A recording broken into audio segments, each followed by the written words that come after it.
Alright, that's a good question. Favorite question of the day. Let's see. Favorite DBZ character is definitely either fucking Trunks or Goku. Dude, I think Goku's a fucking badass because, like, he's like the Superman of the world, you know what I mean? He's the #1 character in the whole fucking series, the most powerful. He's a fucking sick cunt. He's a badass dude. He's laid back as fuck. He's pretty cool. I mean, I like Goku. And then Trunks is a fucking badass dude. Trunks fucking does work. I remember the first time a Trunks came up and he fucking, like, slew Frieza one hit and you fucked up Kinkle. That was pretty badass. Welcome once again to another episode of The Worst of the Fitness Industry, starring Jeff Seid. Now, Jeff Seid wasn't the most requested person to do this video on, but it gives me a really good opportunity to talk about something that often goes overlooked in the male fitness industry. Like normal caloric intake, my normal BMR, basal metabolic rate, is actually like 3,600. And what I do when I cut for like a photo shoot or competition, I actually drop it down to like 1,800. And also doing high intensity overtraining or any sort of cardio, that's the best way to cut. Yes, that's right. Jeff Seid is as bad, if not worse, than the women I've talked about who promote insane amounts of calorie restriction on top of high intensity training. There's been a shift recently in the fitness industry where people are focusing on aesthetics and good looks rather than strength and performance. And it's likely due to a lot of younger guys getting into fitness so that they can look good for girls, and unfortunately guys like Jeff have become role models for them. Now, here's a good question.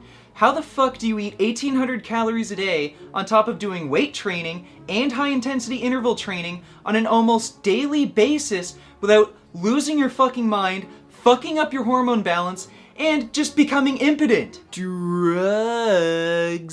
Now, Jeff is an IFBB fitness competitor, and at that level, you can absolutely guarantee he's on steroids, and that's how he's able to go on these insane diets while generally keeping his shit together. And that's not the only trick in his bag. He also does party drugs like cocaine so that he can give himself more energy and stave off hunger. And I seriously doubt he was joking in that Twitter conversation. Party drugs like cocaine are a big part of this whole aesthetics industry, and Jeff is not the first person to do this. Anyone ever heard of Ziz? What helped me lose weight as well as change my diet is Herbalife Lift Off. If you drink this, you will not feel hungry. You would have all the energy you need and you can stay up. Now, there is no fucking difference between these two.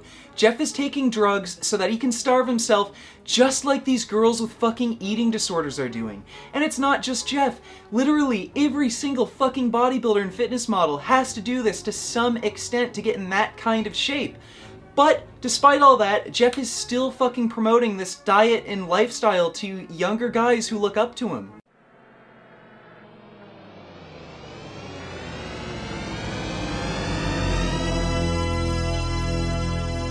Bitch!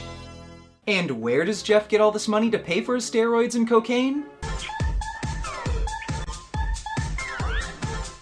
Now, don't get me wrong, I'm not prejudiced. If you want to give gay men sexual favors in exchange for money, that's your choice and you have every right to do that. But for all of the younger men watching who admire people like Jeff, is that the kind of lifestyle that you want? Does it really sound appealing to any of you to have to do gay for pay so that you can afford drugs to starve yourself for a photo shoot?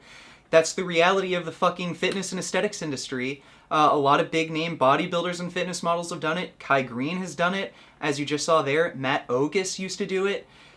That's just the reality of things. It comes with the fucking territory. And guys like Jeff, they're not promoting health or fitness. But now that we have that out of the way, we can finally get to the fun part. Nutrition! And what does a guy who does gay for pay in exchange for cocaine and steroids know about nutrition? Absolutely nothing! Alright guys, so we're going to be talking about the foods that go into the shredded pyramid. Now, my favorite #1 food is meat. Definitely meat is very essential. Beef, chicken, protein is essential in building muscle. So we got our beef down there, some tuna, chicken, very important. Chicken's super lean. Well, this is off to a great start. Not only is meat correlated with weight gain, obesity, and diabetes, but chicken in particular is the very worst, and it's probably because of an obesity-causing chicken virus that is spread to humans. But I guess Jeff doesn't really need to worry about all that because he can just take drugs and starve himself to compensate. Now, animal protein is as insulinogenic as pure sugar, and the fat content in meat also aids in increased insulin production and fat storage, but Jeff probably doesn't know that because... And another reason why sweet potatoes are better than just regular potatoes is due to the fact that sweet potatoes are a superfood. Potato! Next up, we have apples. We got, broccoli, cauliflower, beans. Got some onions in there. Onions are super good. Boys, next up we got our fruits. First up, blueberries.